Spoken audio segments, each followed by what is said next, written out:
এখানে আছে দূরবীন। দূরবীনটা আমরা দেখাই আছি, এই যে এটা দূরবীন, এটা লেন্স। এটা আমরা এদিকে লাগাইয়া এখান থেকে ওই যে আপনার এইগুলা মেজার করি।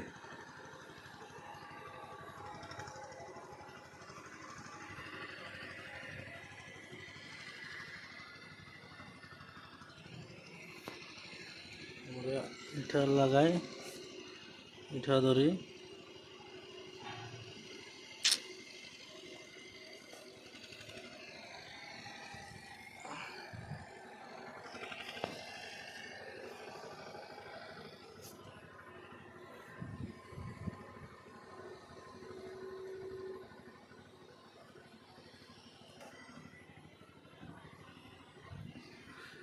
इतना रोद नहीं है, धूप में जाना पड़ेगा।